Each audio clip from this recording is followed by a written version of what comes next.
It is the year 1986. Sydney Morning Herald has run an explosive story about rampant corruption in Indonesia. The headline, "After Marcos, now for the Suharto billions." Now, the author of that piece, Australian journalist David Jenkins, was kicked out of the country. The Australian government then had to navigate a very rocky time in this important bilateral relationship. David Jenkins has always been fascinated by Suharto, the former Indonesian leader. He first met just a few years into his presidency in 1969. He's just released book one of a 3-volume series on this man, a brutal dictator. A book that reveals Suharto's poverty-stricken childhood, his early career in the military. Jenkins says, if you want to understand modern Indonesia, you must understand General Suharto. David, welcome. Oh, thank you. That 1986 story, that was that was quite the event. Well, it doesn't go away, does it? But no, it was a complex time, and but here we are still discussing it. But at least it's well in the past now. Well, your gloves were off. You even referred to Madame Suharto as Madame 10%. That's not going to make you a popular chap. No, well, I mean, that was what Indonesians were saying and so on, and the Indonesians had been growing increasingly angry at that stage in 1986 about corruption and some of the perks and lurks being given to the Suharto children. And there'd been a conference, in fact, in Melbourne about Australian-Indonesian and PNG relations, the Triangle as it was called. And it was really noticeable that prominent Indonesians who were there were just incensed by the latest toll road concession. And they said, look, it's just gone too far. And so it was very much a live issue. And I think it's for precisely that reason that Jakarta overreacted perhaps. And also perhaps the headline could have been a bit more delicate. It was basically a feature. It was a feature article that was to run on page 14 or something, and then it was firmed up into a news story. Oh dear! So these things happen. Tell us, I mean, the character of the place in the mid '80s. I mean, we'll go back further than that a moment, but Indonesia at that time, how would you characterise it? Well, I'm not probably the best person to speak about that because I'd been banned in '83 after I'd published a book about Suharto and his generals, a study of Indonesian military politics over the previous 6 or 7 and 8 years. You have a checkered record. Yeah. So the ban began in about '83 or whenever, '84, I guess, and and then it continued. It was reinforced after that Sydney Morning Herald article. So it was 10 years altogether. But I had been there. I'd been first there in '69. So in effect, it's been about 50 years or something now. Goodness. Let's go back to that 1969, and what an extraordinary place. And you were in the, as I understand it, same street as the Suhartos and various other rather colourful characters. I mean, tell us, locate us, give us the sense of geography. Well, it was in my predecessor from the Melbourne Herald had rented a house in Jalan Rasa Mala Street in Menteng. A leafy suburb, as they say, near the heart of Jakarta. And the house was 300 metres from the Suharto house. And on the corner, exactly halfway between the two houses, my house and his house, was a house in which was living a man called Raden Darsono, Noto Sudirjo, who had been one of two co-founders of the Indonesian Communist Party in 1920.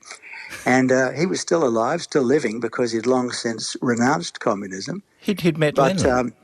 Yes, he'd met Lenin, he'd met Stalin and Trotsky, and he'd been present when Trotsky got stuck into Stalin, And so had his co-founder, Samarwan, who was also back in Jakarta, both having renounced communism. So they knew the Russian leaders. They knew Samarwan knew Mao Zedong, who helped arrange boat passage from Shanghai to Bangkok when he was on the way back. So there were a lot of interesting people around. Yes. General Nasution, one of the key generals, was living very close by as well. So it was an interesting place to be. It's a very sort of Graham Greene neighbourhood that you moved into. The imperative for you, though, was to get access, and you achieved this first with Madame Suharto. How did that happen? Well, I mean, I can't remember exactly how it came about, but I had just arrived, and my predecessor and I overlapped only very briefly. He introduced me to one of the co-founders of the party, Communist Party, which, of course, had been torn apart a few years earlier with 500,000 people killed. So it was an unusual situation, to say the least. But I didn't know anyone else. I'd been going to Southeast Asia for 4.5 years. I'd been there 6 times, to Vietnam and all the other places. But I hadn't been to Indonesia. And so I set out to write 5 interviews, interview 5 people and write feature articles. And they all went off. I sent them off to Melbourne and with photographs, the whole kit and caboodle. And the editor said, "Oh no, we'll run them one a day for the next Monday to Friday, but you must produce an interview with Suharto." And Suharto wasn't in the habit of giving interviews, least of all to striplings from the Melbourne Herald. But fortunately, having a chance to meet Madame Suharto, by great stroke of luck, an interview was arranged on the Sunday, and the editor of the Melbourne Herald, I think, thought that he just had to click his fingers and people all around the world would jump to his attention. Editors of the Herald have a habit of being that sort of person. So you got the interview. Was he? Did he reveal all? I mean, how did Suharto strike you? Well, he was visiting. He was opening an exhibition down in Bogor. He'd just recently been involved in the campaign to wrest West New Guinea from the Dutch, and he'd been played more of a role than anyone except Sukarno in achieving that end, although it didn't come to fighting in the end. And so he was opening an exhibition about West New Guinea, and we sat out under a waringan tree, a banyan tree in the grounds of the palace, and he spoke carefully, but he was open and friendly, and he deftly turned away any questions that he thought were a bit too sensitive. A half smile on his face as he did so. So it was a welcoming environment, and his wife was there, and all the Indonesian press corps floating around at the palace. But and he made 2 points that were of particular interest. One was he wanted close relations with Australia, but what also came through very strongly was that he was very bitter about the Chinese. He believed that the Chinese government had been involved in or knew of the coup that had led to the murder of 6 senior generals. And in fact, that bitterness remained for a long time. Indonesia and China relations were frozen for about 23 years. You're a new arrival, and here meeting this man with this country in his palm of his hand. What was your sense then of the nature of his regime? Well, I think we knew that there'd been horrific killings in late 65 and the last 3 months of 65 and into January 66. 500,000 communists or alleged left-wingers murdered, massacred by the army he controlled and by civilian vigilantes, Muslims and some Christians and others. And it was a terrible time, and in the mass killings, particularly in Central Java and East Java and in Bali, where it was exceptionally brutal. So I think we all knew that, and it was hard to sometimes square this affable, smiling general, as he was known, with these actions that he'd taken. But there was never any doubt that he was gave the signal, and never once, I think, showed any indication that he regretted what had happened. Which is very, this is recent history. I mean, the events in this country of that sort of distance are still have the capacity, I think, to colour our current politics, and I think you would argue the same is true in Indonesia.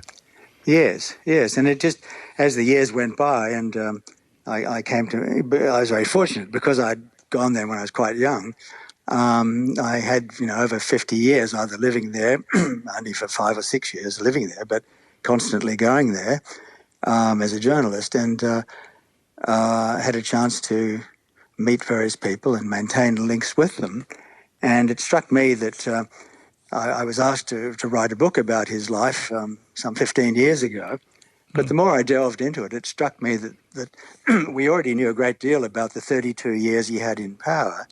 And what was really lacking, perhaps, was a detailed analysis of the 44 years that led up to that. And for 25 of those years, he was an increasingly important army officer and engaged in all sorts of activities in West New Guinea and confrontasi with Malaysia and so on. Before that, of course, and this takes us to the first of your 3 volumes, Young Suharto, you write that he was a man hardened by parental neglect. Yes. What's the story there of those early years? What made them so challenging? The relationship between his parents was not good, and his mother abandoned him when he was 40 days old and went into hiding and left him, and he was raised by a great aunt, and then was settled in with her. But when he was 4, the mother came back and took him back for a while, but then he was farmed. His father kidnapped him and took him when he was about 9 to stay with other relatives 50 miles away. So it was a very disrupted time, and there's no sense in his memoirs of any particular love for his mother or father, and some irritation perhaps. But in other places, he clearly shows warmth of feeling for his aunt who raised him, and various other people in his life. And then into the military at the time of still the tail end of colonial rule. What sort of a soldier was he? Well, he didn't have many prospects at all. I mean, the key thing about Indonesia was you had in the late Dutch colonial period, the Indonesian elite could send their children to very good Dutch primary schools and Dutch high schools. There are about 24 very, very good, exceptionally good Dutch high schools, which carried people through to tertiary level, and there were a few university faculties in Indonesia. No university, but faculties of law and medicine and so on. And so the elite, the people who became the political leaders of Indonesia, almost all came through that stream, and they'd either studied in Dutch in Indonesia or in the Netherlands itself. Suharto, as a village boy, goes to a village school and then has a very mediocre education. And there was a great resentment on his part that he felt an outsider, rejected, looked down on by the other officers, but joins the Dutch colonial army just before the war and does well, and then joins the Japanese-sponsored Indonesian Self-Defense Force and again does exceptionally well. And I had the chance to talk to a number of Japanese officers who trained him and knew him well, and they'd only been 26 when they were training him, and they were still alive in 1999 and going strong. And he's obviously a man of great exceptional abilities, even though his education was very poor. Well, and adaptable to circumstance as well. I mean, Yeah. Well, exactly. And I think the problem was that General Nasution, one of the 7 officers targeted for assassination at the time of 1965 of the coup, allegedly by the communists, was the man in charge as Suharto got near the top. But he made a decision that people with Suharto's level of education would never get to the top jobs in Jakarta, the staff command jobs there. The staff jobs, but the command jobs out in the field, commanding troops, he could have that. And that's what he got. In 1965, he was not a senior officer in Jakarta. Well, he was a senior officer, but not at the critical staff level, and unlikely to get to that level. But then the others were killed, and he seized the moment, used his command of troops to wrest back control, and quickly emerged as the dominant figure. Does his presence linger in contemporary Indonesian politics? Oh, I think definitely, yes. I mean, nobody really investigated seriously the killings and the other abuses and what happened in Timor and so on. So the army gathered round and wanted to ensure that he wasn't brought to trial and so on and so forth. As Indonesia's gone through periods of difficulty, there's been some nostalgia for that rule, because it was a time of stability and impressive economic growth and so on. So, but I haven't been there now for a couple of years, so I don't know what the current feeling is. Yeah, I'm still back writing about 1948 at the moment. Well, the first of three. This is it's quite a task that you've set yourself. Yes, well, it wasn't planned that way. It was just, as I say, there were 44 years. He was 44 years old when he seized the moment, took charge, and rallied the army and the nation around him, or the anti-communist forces, which were very strong. The Muslims and the Christians and all sorts of middle-class people and so on, who'd been very worried about the communists. Then the 32 years in power, 30 of it as full president. But as I say, the early years are very revealing, and so many people were willing to talk, very frankly, people in Indonesia, people in Japan, people in the Netherlands, who knew him or followed the developments at that time, were fighting there. And it just seemed there was so much good stuff there that was going to go to waste and remain unknown if somebody didn't try and pull it together. Well, David, bravo. You have done just that. Congratulations. And thank you for sharing the merest scraping of the top of that iceberg for us. Well, thank you very much for having me. Australian journalist and historian David Jenkins and former Foreign Minister Gareth Evans is going to launch David's book, Young Suharto, The Making of a Soldier, via Australian National University tomorrow morning.